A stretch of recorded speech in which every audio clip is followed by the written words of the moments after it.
بسم اللہ الرحمن الرحیم۔ السلام علیکم۔ خواہشات کا سمندر۔ میرے عزیزو، ہر انسان اپنے اندر لامحدود خواہشات کا ایک سمندر رکھتا ہے۔ چپڑاسی سے لے کر بادشاہ تک مل کر دیکھ لیں۔ میں پورے یقین کے ساتھ کہتا ہوں، ہر انسان اپنے آپ کو ادھورا سمجھتا ہے۔ اب اس کی وجہ کیا ہے؟ وجہ یہ ہے کہ انسان کی خواہشات کی کوئی حد نہیں ہے، اور انسانی کمائیوں کی ایک حد ضرور ہے۔ عزیزو، کہیں جا کر اس کو دائرے میں بند کیا جا سکتا ہے کہ یہ شخص اتنا کماتا ہے یا اس بادشاہ کی اتنی بڑی حکومت ہے، لیکن عزیزو، یہ جو خواہشات ہیں، نہ ان کو دائرے میں بند کر سکتے ہیں، نہ کوئی اس کی تعداد بتا سکتے ہیں۔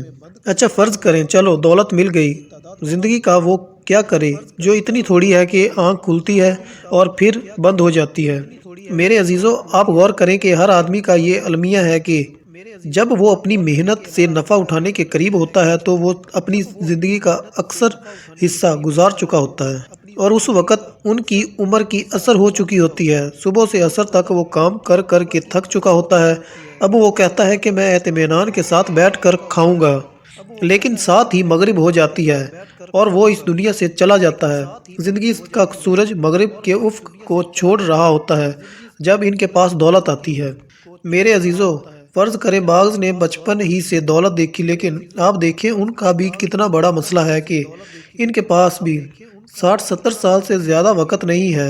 اوہو، 80 سال کے بعد تو پھر خود انسان موت مانگنا شروع کر دیتا ہے۔ اگر وہ خود نہ مانگے تو اس کی گود میں پلی ہوئی اولاد کہتی ہے کہ دعا کرو کہ ابا جی کے لیے آسانی ہو جائے۔ یہ دکھ انسان کا ہے کہ خواہشات زیادہ، کمائیاں کم، اور پھر زندگی اس سے بھی کم۔ میرے عزیزو، یہاں کا مل جانا بھی چھن جانا ہے، اور دنیا کا پا لینا بھی کھو دینا ہے۔ یہاں کی ہر اونچائی آخر جا کر نشیب میں ختم ہوتی ہے۔ یہاں کی ہر بڑائی آخر جا کر چھوٹائی میں تبدیل ہوتی ہے۔ عزیزو، یہاں کی ہر شہرت آخر میں جا کر گمنامی کے اندھیروں میں گم ہو جاتی ہے۔ اللہ رب العزت فرماتے ہیں کہ کیسی بڑی بڑی قومیں گزری ہیں، کسی کا تمہیں پتہ ہے، کسی کی خبر ہے؟ کہا یہ سب خالی ہاتھ اٹھ کر موت کی وادیوں میں گئے۔ اب میرے عزیزو، سوال یہ اٹھتا ہے کہ کیا کیا جائے؟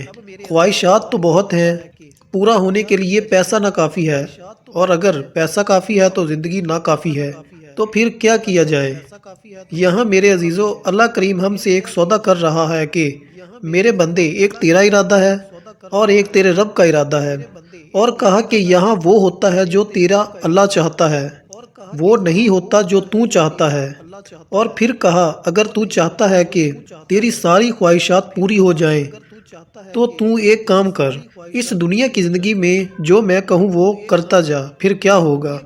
کہا پھر جو کچھ تو چاہے گا وہ میں سب پورا کر دوں گا۔ اور پھر کہا اگر تم نے وہ نہ کیا جو میں کہہ رہا ہوں تو جو تو چاہتا ہے میں اسی کے اندر تم کو ذلیل کر دوں گا۔ اور کہا آخر میں وہی ہوگا جو تیرا رب چاہتا ہے، تمہارے چاہے پھر بھی پورے نہیں ہوں گے۔ میرے عزیزو، یہ حدیث قدسی ایک راستہ ہمارے سامنے کھول رہی ہے کہ دنیا میں ہم وہ کر دیں جو اللہ تعالیٰ چاہتا ہے، اور پھر اللہ وہ کر دے گا جو ہم چاہتے ہیں۔ عزیزو، یہ دنیا چھوٹا جہان ہے، اور ہماری ساری خواہشات یہاں پوری نہیں ہو سکتی، لہٰذا اس کے لیے جانا تو اللہ کے پاس پڑے گا۔ پھر عزیزو، انسان کی خواہش ہے کہ مجھے چین اور سکون ملے، اسی لیے وہ دن رات بھاگ دوڑ رہا ہے۔ اب اللہ کریم کی سنیں، اللہ کہتا ہے کہ توجہ سے سنو، میری یاد کے بغیر کبھی چین سکون نہیں ملے گا۔ چین سکون چاہیے تو مجھ سے جی لگا لو۔ اللہ رب العزت ہم سب کو حقیقت کو سمجھنے کی اور اپنے آگے جھکنے کی توفیق عطا فرمائے۔ آمین یا رب العالمین۔